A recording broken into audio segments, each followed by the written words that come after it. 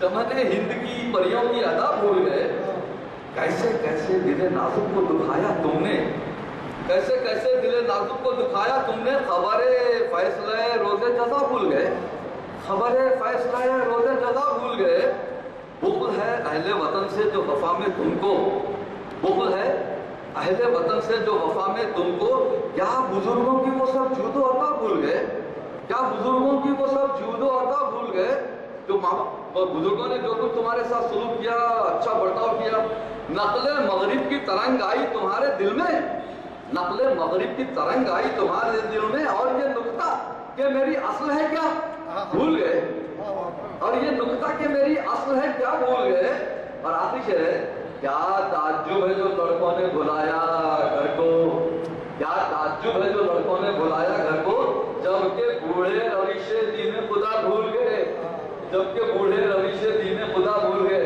یہ دراصل سر سید پر چوٹ ہے کیونکہ سر سید وہ روش دین خدا بھول گئے انگریزوں کا ساتھ دے رہے تھے تو وہ اس پر بھی چوٹے ہوئے شعر مگر اصل پورے بچوں کو توجہ دلائے اور ایک سنیے بڑا دلچسپ یہی عشرت حسین صاحب مغرب سے اعلیٰ تعلیم حاصل کر کے لوٹے تو اعلیٰ عہدے پر فائز ہوئے کلیکٹر ہو گیا بھائی بچہ اس زمانے میں آتے تھے نا بڑے بڑے عہدوں پر آتے کوئی بیرسٹر ہو جاتا کوئی کلیکٹر ہو جاتا تو بھائی آگے بڑے عہدے پر فائز ہو گئے تو ایک گھریلو تقریب میں مغربی تہذیب یافتہ کسی دوست نے پارٹی چل رہی گھر میں تو مغربی تہذیب یافتہ ایک دوست نے پوچھا یہ جو اکبر الہ آبادی بڑے شیروانی ٹوپی روبی ٹوپی وغیرہ پہنے ہوئے رہتے تھے حیات قضائی ان کی ایسی تھی معلوم ہوتا تھا بڑا فقیر منش الگ مزاج آدمی ہے تو ان کی طرف اشارہ کر کے عشرت حسین سے ان کے دوست مغربی تعلیم یافتہ انگریز کوئی دوست ان سے پوچھا کوئی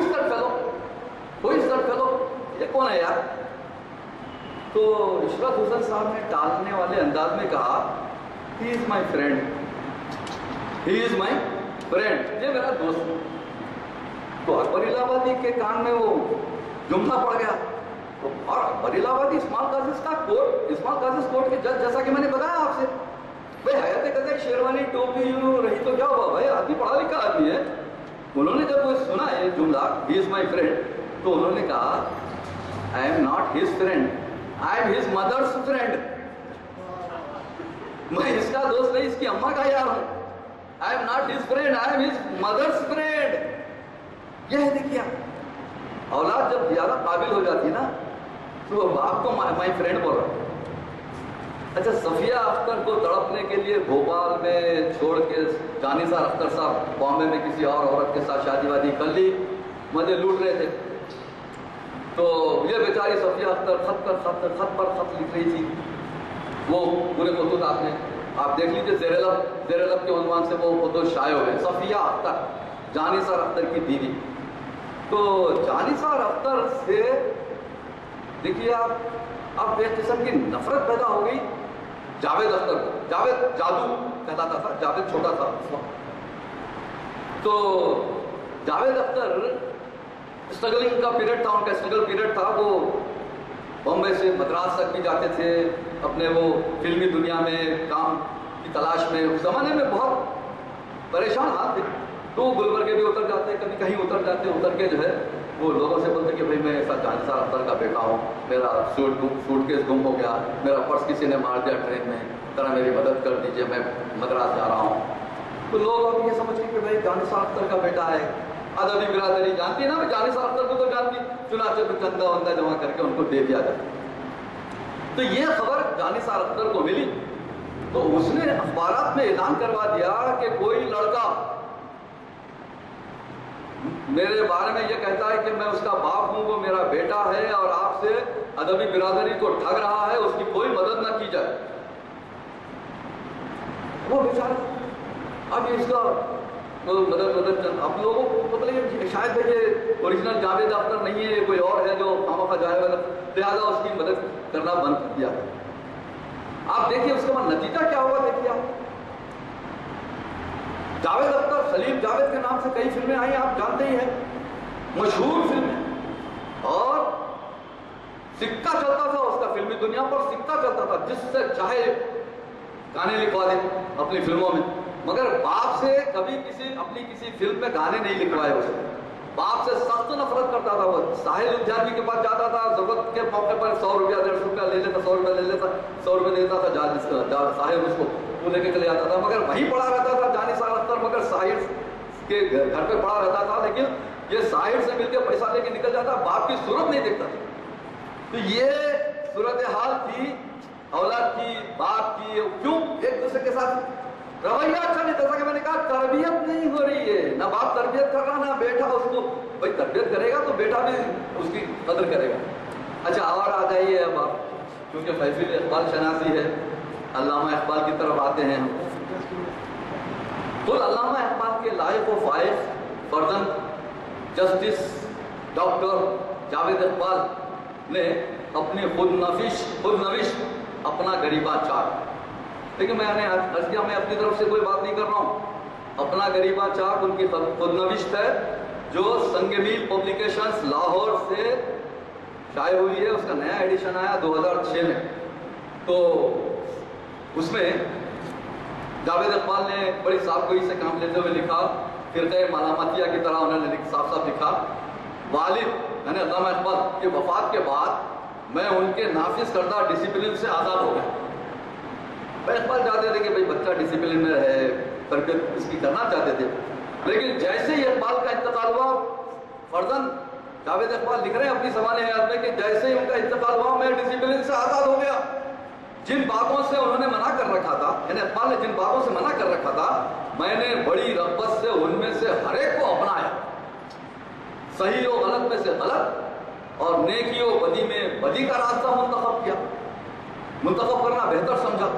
اگر سر شام گھر میں رہنے کا حکم تھا تو میں آدھی رات سے پہلے گھر میں قدم نہ رکھتا تھا۔ سینما دیکھنا اگر منع تھا تو ہر روز 2 بلکہ 3 شو دیکھتا۔ روزمرہ کے باورچی خانے کے حساب لکھتے وقت پیسوں میں گھپلا کرتا تھا۔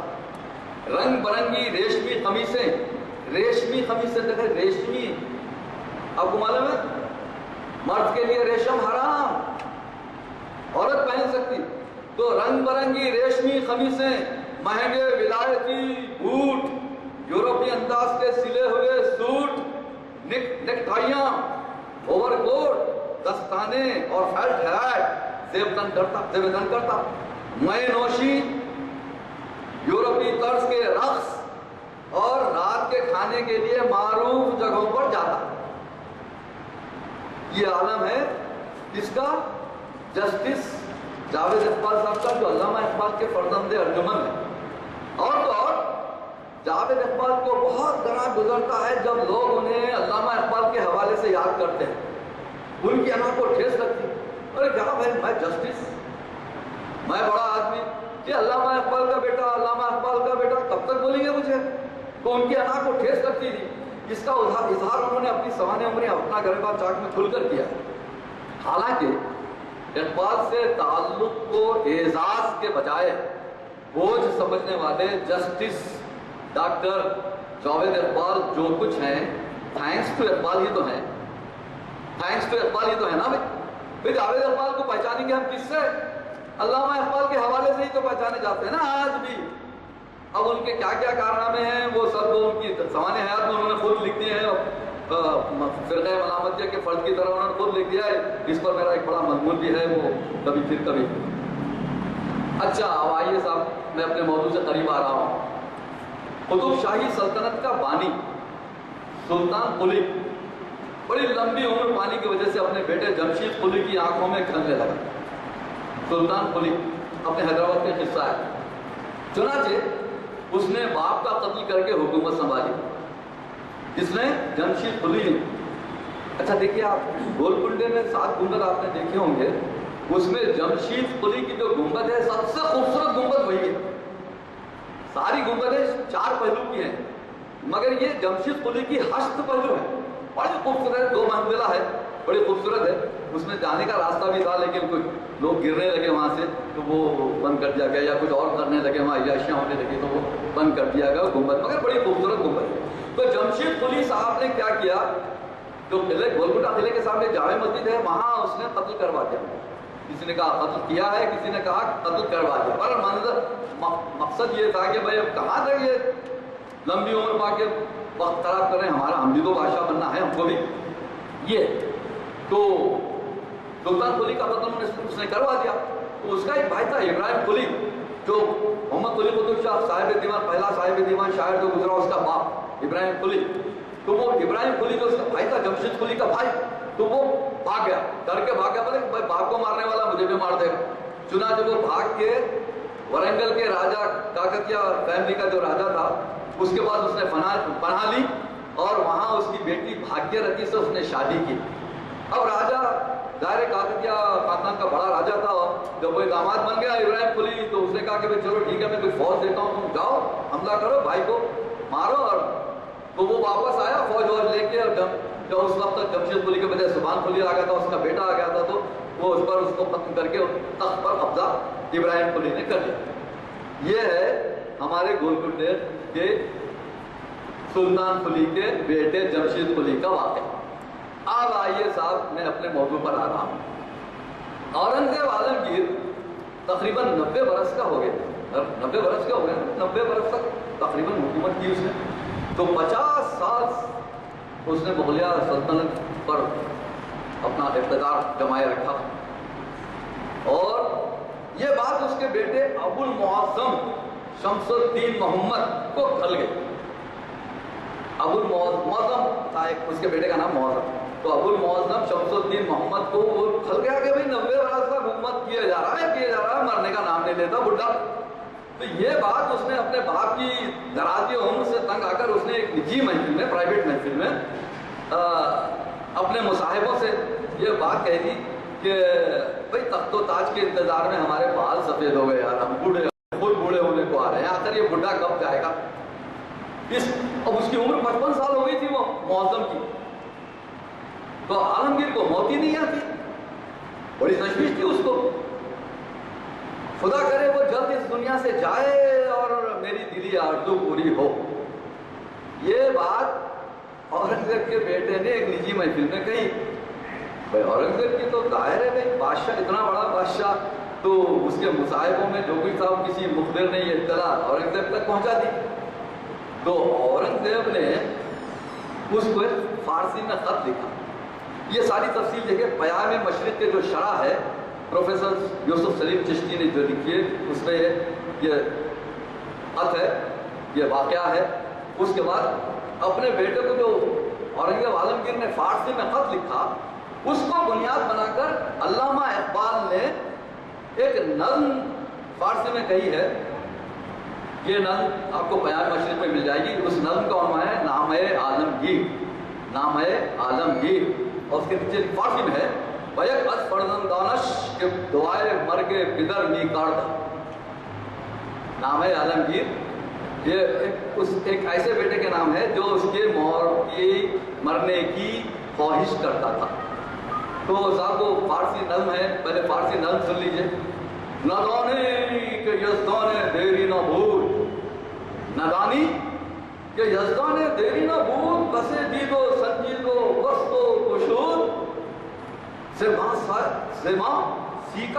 سینا چاکا نہیں تیرا خاک، سینہ چاکا نہیں تیرا خاک، شنیدست صد نالے دردناک، بسے ہم چو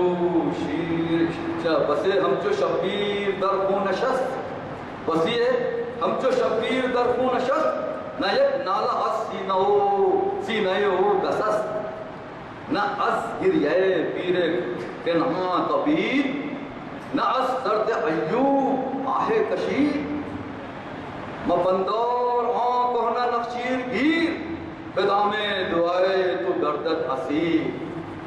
اس کا کیا ہے؟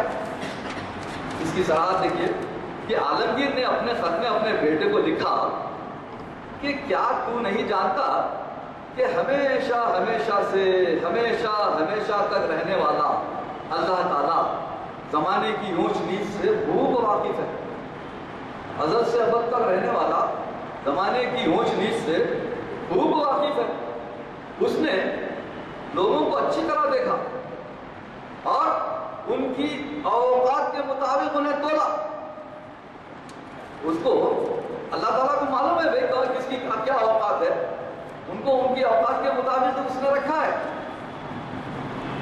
اس نے اس ظلمت زدے کے دکھی لوگوں کے دلوں کی پکار بھی سنی، لیکن کچھ لوگوں کی پکار ظاہر بھی ہوتی ہے نا بھائی، ہر شخص کی آرزو اگر پوری ہونے لگے تو دنیا تباہ ہو جائے۔ اللہ کو معلوم ہے کہ اس کی دعا قبول کرنا چاہیے، کس کی دعا قبول نہیں کرنا چاہیے، ہے نا؟ تو اس نے دکھی لوگوں کی دعاؤں کی پکار بھی سنی۔ شبیر کی طرح آگ و خون میں مل کر جان دینے اور تڑپنے والے بہت دیکھے، مگر اس پر ان کے نالوں کا کوئی اثر نہ ہو۔ حضرت شبیر امام حسین علیہ السلام کربلا کے واقعات دیکھیے، آپ کو اس طرف اشارہ ہے۔ اقبال کا شعر کہا نا اقبال نے کہ بسے ہم جو شبیر در خون نشست، نہ یک نالا سینہ ہو گسست۔ دیکھیے شبیر خاک و خون میں تڑپ رہے ہیں اور بڑی مصیبت جھیل رہے ہیں، لیکن اللہ تعالیٰ نے ان کی دعا قبول نہیں کی، ان کی مدد نہیں کی کربلا کے میدان میں۔ ہاں اللہ کی مرضی، اللہ کی مشیت ہے۔ وہ اپنے بیٹے یوسف علیہ السلام کی یاد میں گریہ و زاری کرنے والے حضرت یعقوب علیہ السلام کی طرف دوسرا شعر میں اقبال کا ہے نا اس میں کہ ناز گریہ پیر کنہاں طبید، ناز درد ایوب آہ کشید۔ پیر کنہاں کا اشارہ ہے حضرت یعقوب علیہ السلام۔ یعقوب علیہ السلام اپنے بیٹے یوسف علیہ السلام کی یاد میں تڑپ رہے ہیں، روتے روتے نابینا ہو گئے، ان کی بینائی زائل ہو گئی۔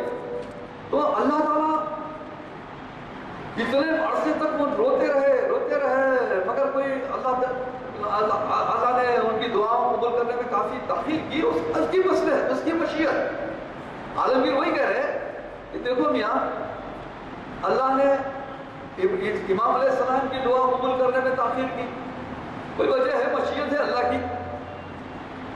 یعقوب علیہ السلام کی دعائیں قبول نہیں ہو رہی، روتے روتے نابینا ہو گئے حضرت یوسف علیہ السلام کے فراق میں، ان کی یاد میں۔ تب کہیں جا کے وہ جب یوسف علیہ السلام اپنا کرتا بھیجتے ہیں تو وہ ان کے چہرے پر ڈالا جاتا ہے، تب ان کی بینائی بحال ہوتی ہے۔ بہت زمانے کی بات ہے نا یہ واقعہ، بہت پرانا، ایک زمانہ تک ان کی تکلیف رفع کب ہوتی ہے، ایک زمانے کے بعد۔ اور دیکھیں سب آسانی کے ساتھ، کیا ایک آدھ سال 1.5 سال میں آدمی نابینا ہو جاتا ہے، کیا روتے روتے برسوں گزرے۔ حضرت ایوب علیہ السلام کا ذکر بھی ہے نا، جو حضرت ایوب علیہ السلام اپنی بیماری میں پریشان ہے، ساری متاع اہل و عیال ضائع ہو گئے۔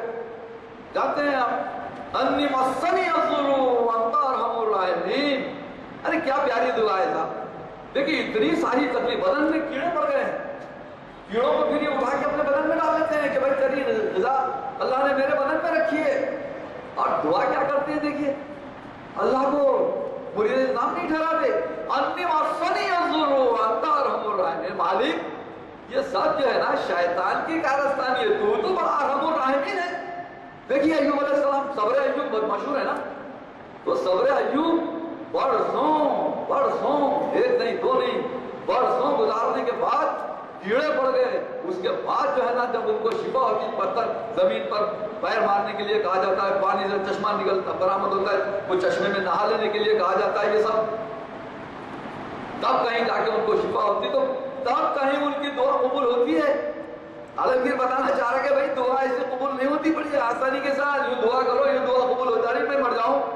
کہہ رہا وہی کہ وہ پرانا شکاری برسوں وہ ایوب علیہ السلام کی آہو فریاد پر برسوں اللہ نے توجہ نہیں دی نا, تو ایسے میں بیٹے یہ نہ سمجھنا کہ وہ پرانا شکاری تیری بددعا کا شکار ہو کر مجھے اپنی مشیت کے برخلاف قبل از وقت دنیا سے اٹھا لے گا تاکہ تیری آرزو پوری ہو. بے اللہ کی مشیت ہے, تیری دعا تیری بددعا, دعا کیا بددعا کر رہا ہوں تو باپ کے حال میں. تو عالمگیر کہتے ہیں کہ بھئی تیری بددعا کے زیر اثر کیا اللہ تعالیٰ اپنی مشیت کے خلاف, مشیت کے برخلاف مجھے فوری موت دے دے گا. یہ اچھا یہاں دیکھیے ایک نقطہ, یہ وہ تو اللہ کا شکر ہے کہ اورنگزیب عالمگیر نے بیٹے کے نام سرزنش کے طور پر خط لکھا. اللہ کا شکر ہے, اس کو اپنی جان کی امان مانگنا چاہیے تھا اور ہوئی بھی, کہ ورنہ وہ باپ کو قید کرنے والا, ایک بھائی کو زندہ نہیں چھوڑنے والا, بیٹے کو مار کے پھینکنے کے لیے کتنی دیر لگتی ہے نا. مگر ایک بات میرے ذہن میں یہ آئی کہ علامہ اقبال کی یہ نظم عالم نامہ عالمگیر جو ہے نا, ناخلف اولادوں کے لیے تازیانہ عبرت ضرور ہے, ناخلف اولادوں کے لیے تازیانہ عبرت ہے عالمگیر کے خط کے نامے کے روشنی میں.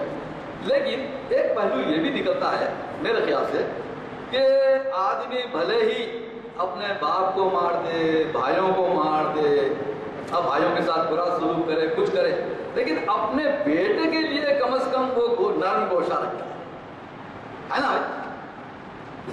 ہر وقت ہے کہ اس کی صفا کی خود اس کی جان کی دشمن نہ ہو جائے. اگر بیٹا خود باپ کے جان کے در پہ ہو جا رہا تو وہ الگ بات ہے, لیکن یہ بددعا کر لے رہا, یہ کر لے رہا. عالمگیر رحمۃ اللہ علیہ کے لیے کوئی بڑی بات نہیں تھی. کیا بڑی بات تھی؟ ایک آدمی کو بھیجتا یا خود وہ خود پہنچ جاتا, بیٹا اچھا ہم کو بولتا, ہم کو بددعا دیتا, ہمارے مرنے کی دعا کرتا, ختم, 1 منٹ میں مار کے پھینک دیتا. لیکن بدری محبت, دیکھیے بدری محبت کے تقاضے کے طور پر اس نے صرف ایک خط لکھا, سرزنش کا خط لکھا, مارا نہیں. مارنے کے لیے کوئی بڑی بات نہیں تھی. چنانچہ 1707 میں جب اس کا انتقال ہوا تو پھر یہی عبد المحسن صاحب کی آرزو پوری ہوئی, لیکن اس سے پہلے تو ان کی آرزو پوری نہیں ہو سکی. اور عالمگیر رحمۃ اللہ علیہ نے خط لکھ کے کہا کہ میاں دیکھو ایسا خلاف مشیت اللہ تعالیٰ کوئی کام نہیں کرتا, ہر شخص کا دل مقرر ہے, نہ 1 سیکنڈ ادھر ہوگا نہ 1 سیکنڈ ادھر ہوگا. دنیا کی کوئی طاقت مار نہیں سکتی اگر اللہ تعالیٰ اس کو بچانا چاہتا, اور دنیا کی کوئی طاقت بچا نہیں سکتی اگر اللہ تعالیٰ اس کو مارنا چاہتا. یہ ہے, یہ پیغام ہے نامہ عالمگیر میں. تو یہی اسی نامہ پیغام کو بنیاد بنا کر اقبال نے بڑی پیاری نظم کہی, اور ناخلف اولادوں کے لیے تازیانیہ جیسا کہ میں نے کہا ہے. تو یہ بہت سارے گزرے ہیں, جیسے کہ چند لوگوں کا میں نے ذکر کیا ہے. اللہ ان کو نیک ہدایت دے, اپنے ماں باپ کی قدر کرنا سکھائے. وآخر الحمدللہ رب العالمین. تو مجھے یقین ہے کہ رات کا تیل کیا ہے, صبح تک کے تیل جلتا رہا ہوگا جبکہ مطالعہ کرتے رہے ہوں گے. حضرات آج کی کتاب میں خاص بات یہ ہے کہ ہم لوگ عادی ہیں جب کسی کی تاریخی واقعات ہمیں ایسا سبق ملتا ہے جس سے نیکیوں کی طرف مائل ہو سکتے ہیں. آج کے مقرری صاحب نے ہمیں ایسے باتوں سے واقف کروایا جس سے شاید بہت سے لوگ واقف نہیں, کیونکہ ہر چیز کے 2 پہلو ہوتے ہیں, اچھا بھی پہلو ہوتا ہے, برا بھی پہلو. ہم لوگ اچھے پہلو سنتے آتے ہیں, اچھے پہلوؤں کے بارے میں ہمارے پاس پوری مقرری نے توجہ دلائی اور واقعات پیش کی. لیکن ایسی کتابوں کا مطالعہ ذرا کم ہی ہوتا ہے جس میں تنقید ہوتی ہے یا حقیقی واقعات ہوتے ہیں. شاید اگر کسی بڑے آدمی کے بارے میں کبھی کوئی ایک آدھ واقعہ ایسا ہو جائے